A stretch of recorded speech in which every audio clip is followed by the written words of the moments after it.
আমাকে, আমি আমার সঙ্গে তারা থাকে আমার বডিগার্ড হিসেবে, আমার ভাই ব্রাদার। সাকিবকে নিয়ে অনেকগুলো নিউজ হইলো, হওয়ার পরে তো সবাই তো এগুলো নিয়ে মানে মজা করছে, কেউ আবার গুড বলছে, কেউ সব সাসপেন্স রেখে দেওয়া হয়েছে। তখন সব ঠিক আছে, উনি তার মধ্যে ওনার তো কথা বলা দরকার নেই, ফাইন, উনি কথা বলেছে, উনি কন্ট্রোভার্সির শিকার হতে চায় বা উনি আমার সাথে কথা বলেও ভাইরাল হতে চায় বা টপিকসে থাকতে চায়, হতে পারে, এটা যে কেউ হতে পারে। এরকম কিছু নায়িকাদেরও আমি দেখছি যে তারাও আমাকে নিয়ে স্ট্যাটাস দিয়ে দিয়ে কথা বলছে, সেটা বিষয় না। সে এমন ভাবে আমাকে বললো যে সে আমাকে চিনেই না।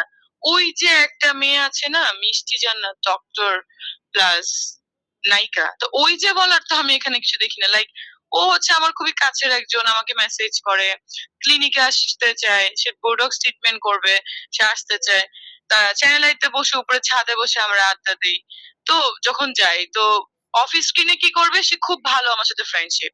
অন স্ক্রিনে যখনই ক্যামেরা থাকে তখন ওই যে সেই যে উমুক নায়ক, অমুক নায়িকা, এইভাবে অসম্মান করে কথা বলার তো কিছু না। আর আমি তো কোনো মানে বস্তি ফ্যামিলির কেউ না যে আমাকে সে বলবে যে ওই যে সেই যে তাই যে, তাই না? এটা তো খুবই দুঃখজনক ব্যাপার। আরেকটা জিনিস হচ্ছে যে সবাইকে সম্মান দিয়ে কথা বলা উচিত, তাই না? বাসার একটা বুয়াও কিন্তু সম্মান ডিজার্ভ করে। একটা কাজের বুয়া বলেন, একটা কাজের লোক বলেন, ড্রাইভার বলেন, তো সেখানে তো আমি কাজের বুয়া ড্রাইভার কিছু না, আমি একজন আর্টিস্ট, আমি একজন ডক্টর, আমি একজন প্রডিউসার ইনফ্যাক্ট।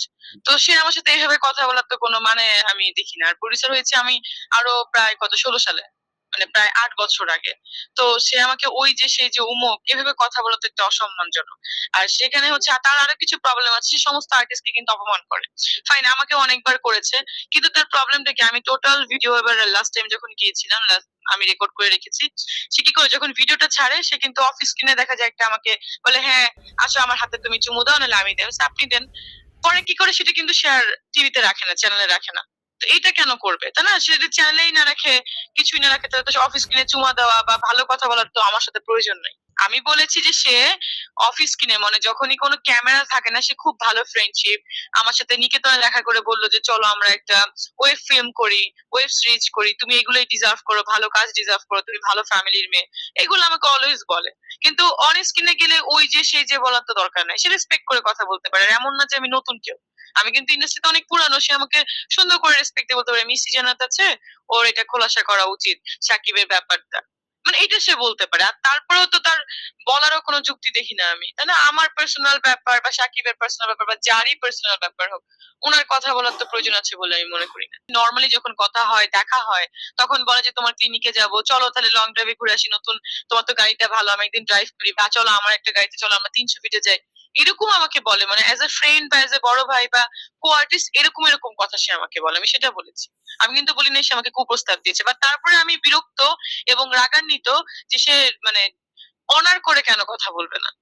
আপনি কি বুঝতে পেরেছেন? লাইক আপনার সাথে যদি আমার একটা ভালো রিলেশন থাকে, আপনি অফিস কিনে আমার সাথে যেটা বলছেন, অন স্ক্রিনে সেটা বলছেন না, আমাকে ছোট করে তুচ্ছ তাচ্ছিল্য করে কথা বলছেন, এটা তো বলতে পারেন না। অনেক সহকর্মী আছে, দেখেন আমরা আজকে, আমি যতটুকু এসেছি আমি তো কাজ ওরকম করতে পারি নাই। 11টার মতো ফিল্ম করেছি, আমি পড়াশোনা নিয়ে বিজি ছিলাম, ফ্যামিলি নিয়ে বিজি থাকি, কিন্তু আমি তো আমার যোগ্যতায় আজকে মিষ্টি জান্নাত হয়েছি। তাদেরকে বলবেন এত বছর তো তাদেরকে কেউ চিনতো না, তারা এক একজন বুড়ি হয়ে গেছে, আমার থেকে মিনিমাম 10 to 12 ইয়ার সিনিয়র এক একজন, তারা এতদিন কেউ চিনতো না, এখন মনে করেন ডিরেক্টর বা হিরোকে বিয়ে করে এক একজন সব নায়িকা। তো আমরা তো কাউকে বিয়ে করে বা কাউকে ধরে নায়িকা হই নাই, ঠিক আছে? এত কথা যখন বলেছে আমাকে নিয়ে, তখন আমার মনে হয় যে কথাটা কি বলেছি সেটা শোনা উচিত, টোটালটা আমি কি বলেছি। হ্যাঁ, মানে তাহলে তো মনে হয় যে সেও চায় না যে আর্টিস্টদের সম্মান পাওয়া যাক। আমার তো মনে হয় সেও মানে বলতে চাচ্ছে এমন যে আর্টিস্টের সম্মান না পাক। ঠিক আছে, আমার মনে হয় তার সাথে তার পার্সোনাল কোনো রিলেশন আছে, এই জন্য সে এরকম একটা স্ট্যাটাস দিয়েছে না বুঝে। আর নয়তো বা সে ইলিটারেট মূর্খ, সে যদি না বুঝে থাকে সে আবার ভিডিওটা দেখুক আমি কি বলতে চেয়েছি। হ্যাঁ, আর যদি সে নাই বুঝতে পারে একান্ত আমাকে ফোন করতে পারে। আর আমার মনে হয় আসলে সে ভাইরাল হতে চায়, হয়তো বা আমার নাম নিয়ে, এটাও হতে পারে। কারণ একটা মানুষ যদি সাপোজ আমার খুব ভালো রিলেশন, কথা হয়, আপু কেমন আছেন, কমেন্ট করা হয়, রিপ্লাই দেওয়া হয়, সেই সেই যদি এখন মনে করেন আমাকে নিয়ে বলে, তাহলে তার হয়তো এর পিছনে কোনো অন্য কারণ আছে, উদ্দেশ্য হচ্ছে সে ভাইরাল হতে চায় হয়তো। আমি তো দেইনি, আমার তো ভিডিও আপলোড করা আছে, কে দিয়েছে আমার হাতে এটা কিন্তু।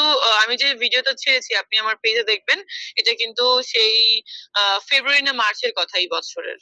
ঠিক আছে, তাহলে আমি কিভাবে প্ল্যান সাজালাম এখানে? নো প্ল্যান, কারণ আমি তখনই আপলোড দিয়েছি, লেখা আছে দেখেন 28 ফেব্রুয়ারি, আমি এবার শেয়ার করেছি। তো তখন আমি এটা সামনে আনিনি, কারণ তখন সে আমাকে নিয়ে কোনো নেগেটিভ কিছু বলে নাই, এই জন্য আমি চাই না, ইটস ওকে।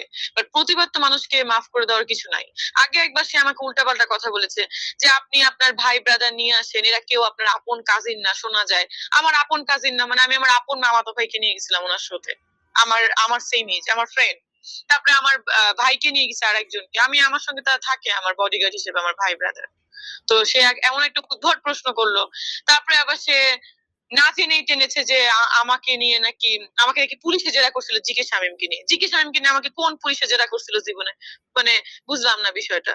মানে ফালতু কথাবার্তা বলার না একটা লিমিট থাকে। আর বুঝলাম না, যারা ক্রাইম করে তাদেরকে জিজ্ঞাসা করবে না, আমি চিনি না, তা আমাকে জিজ্ঞাসা করবে না। মানে মিডিয়া একটা বানালো ভিত্তিহীন নিউজ, সেটা নিয়ে লাফালাফি করা শুরু করলো কেন? এইভাবে মানে ডিসঅনার বা ডিসরেসপেক্ট করার তো কিছু নাই এখানে। এলো খবরের কাগজ, নিখাদ, নির্ভীক, নিরপেক্ষ।